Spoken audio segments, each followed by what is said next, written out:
It's our first episode of December. We got lots to talk about, including 2 huge Flames wins and what we can look forward to in the World Juniors for 2016.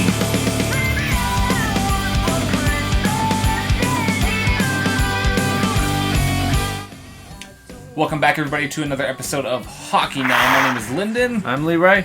And been a little while, but we're back here with some more hockey news to talk about. Starting with the Calgary Flames, of course. 2 big wins this week after a very disappointing road trip. Came home and got a big win against Dallas, and then just a crazy wild game against Boston.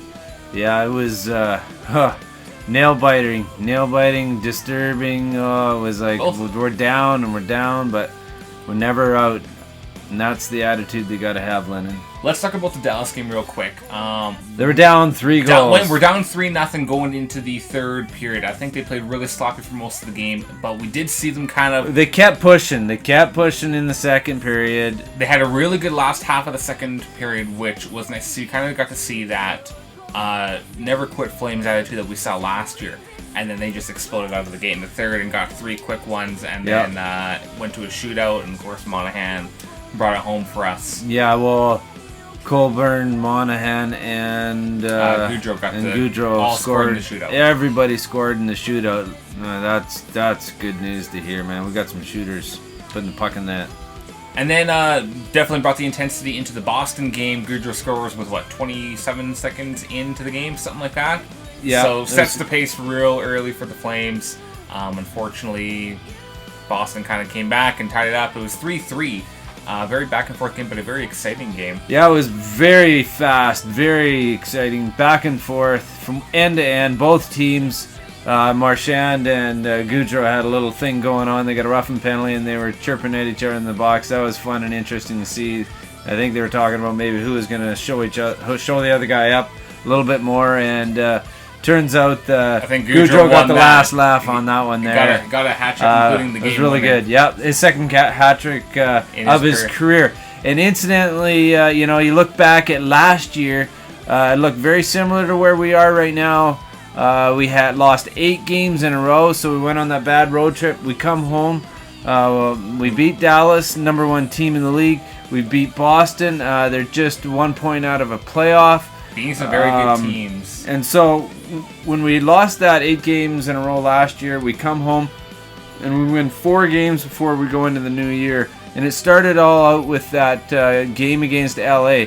And again, I'm not sure how much we were down against LA. I'm pretty sure we were down 3-0 as well. They came back, and that was Goudreau's first career hat trick. And so, deja vu all over again. I sure hope so.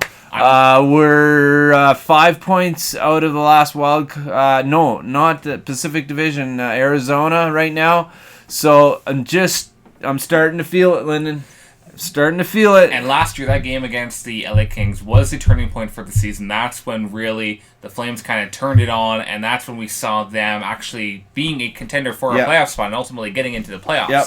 So, seeing the similarities, it's like, okay, this could be our turning point of the season right here, these 2 games. Now let's see where we go from here. Let's see how the rest of the month turns out. Last year they went on those 4 games to end the year. Then they went on the road trip before the break, All-Star break, and they won 4 out of 5. They lost against Anaheim. We got to find a way to win in Anaheim. We have to win Anaheim. Just can't do that. But anyways, I'm seeing the same thing. I'm hoping the same thing. I'm just wondering. I do have a few concerns. Let's talk about it real quick. So, in the Boston game, it was 3-3, looking like it's going to go to overtime. And then Hamilton draws a penalty shot from the Boston Bruins, which the Boston Bruins would go on to score. So, now we're in a situation 4-3 going into basically what we thought was going to be the end of the game. We thought it was done. And Hoodler, thankfully, with 1.2 seconds left, bats it in, and of course, you know the rest, goes into overtime, and the rest is history. Goudreau gets the game winner. But this is what I want to talk about, is we've given up a few leads here. There's been a few 2-goal leads we've given up, especially in that Boston game. We were up 2-0 when we gave that up, and it was tied 3-3. There's a lot of inconsistency in our game right now where the Flames are just not paying attention to where they need to be and where they need to be going once they have those leads. Well, we're still trying to gel completely as a team. We're still missing, a couple key players. David Jones got hurt, and he had an amazing first period. Lance Boma is out. So, we're still working on the gelling. So, it's going to take a little bit longer, I think. The good positive out of it is Dougie Hamilton is starting to look really good. It reminds me a little bit of Wideman last year. I'm concerned about Wideman and his play. Wideman hasn't been doing very well this year. No, but last year at this time, he was the number one scorer as defenseman in the league. Wideman, come on. I don't know if it's who he's playing with, who he's not playing with, but we got to make some adjustments there on that blue line. We got to cover for Hamilton. If Hamilton's going up, someone's got to get back for him. We gave up too many 2-on-1s last night. A lot of turnovers as well. But it's an exciting game. It was nice to see. Wow, it was fun. Hamilton get a goal in, I think it was the Dallas game. He got a nice goal there. So, nice goal, nice assist last night. He's definitely been doing better, and I am guilty of criticizing him when they were doing pretty bad there about a week or two ago. I was saying let's get rid of him and trade some guys and get a better goalie, which I still think our goaltending situation needs to be improved. Hiller played his first game since being injured, and I don't even want to talk about that. We won't talk about it. But I will say, Ramo, when we needed a save, came up big. Ramo has been playing a lot better. He's still a little bit of positioning problems. He overcompensates too much going left to right. But I must say, that was the difference, I think, in the last two games was when we needed a big save, Lennon, he was there. Ramo did show up. He has this tendency to drop his glove. I don't know why he did that before the game that we lost before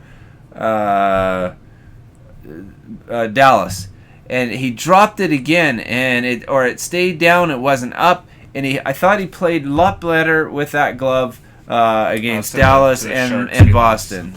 So Ramo, keep it up. It's looking good. It's looking better. We're gonna have to lean on you for the rest of the season. I'm thinking so as well. Speaking of goalies, Carey Price is injured. He was injured and came back, and now he's injured again. There's been a lot of controversy about this because there's a lot of people that seem to think that Carey Price is carrying the Canadiens as a team, and he's in the main. Well, of course he is. Wins. He's the number one goalie in the world. I think that's true to an extent, but you don't get to the end of the Stanley Cup playoffs by just having a number one goalie. You have to have a good team. Well, that's true too, but I mean, did they rush him back too early with his injury? I don't know. They say they didn't, but maybe they did. There's rest. I mean, there's got to be some rest. There's got to be something. But, hey, their backup Condon's been playing pretty good. I didn't get a chance to see it, Lynn, but if you can pull it up and show it at some point during this video, he apparently made an amazing back no-look save, and I can't wait to see that one. So Ramos made a few of those as well. It's just some incredible saves. And I'm thinking it's quite similar to that, so I can't wait to see that. So it'll be interesting to see how the Canadiens pan out without their number one goalie, but they seem to be doing all right so far. So Canadiens fans, you can probably rest easy. Daniel Carr, first shift, first goal as an NHLer. And of course, it wouldn't be December without talking about the World Juniors. Christmas tree is up. And who's their goalie? Mason McDonald. He's a Flames prospect. We're expecting him to be the number one goalie for the World Juniors this year. This team overall is not quite as stacked as the team that we saw last year. Last year, of course, we had players like Connor McDavid playing, so not going to be quite as stacked, but we still have a good team. I think they're young and going to be really fast, though. It depends on if a couple NHLers get released into play. I don't think Virtanen from Vancouver is going to get released to come play. There's too many injuries on Vancouver. Yeah, with that as well... I totally forgot what I was going to say, but regardless, World Juniors is coming up, so you can expect a lot of coverage from that. Probably we will have some more frequent episodes during that week, so stay tuned for that. It's going to be a lot of fun. AllStar Game. We talked about this a little bit on the last episode. Did we? We talked about the 3-on-3. There hasn't been a whole lot of changes. Actually, let's mention this quickly. So the fan voting is open right now for the AllStar Game. So right now you can go and you can vote for who you want to be in the All-Star game no matter what, and that person also becomes the team captain. The person that is leading, what is it, the Atlantic Division, is it? I don't know. It's whatever team that, or whatever division that Yager's in. Yager's currently leading the polls, and he doesn't want to go. He wants to let the young guys go, which is understandable. He's old compared to these guys. Like the NHL's going for a much younger demographic. They want the young guys in the front and center. But it's just interesting to see that he's leading the fan polls. So Goudreau's also in the top polls for our division here. So that's really exciting. I would love to see Goudreau be a captain. That would be just kind of funny. Sweet. But 3-on-3, the hype is real for it. So if you don't know what we're talking about, go check out last episode. I will leave an annotation up there. But nobody should vote for Arizona's Scott down there. All the guy does is hit.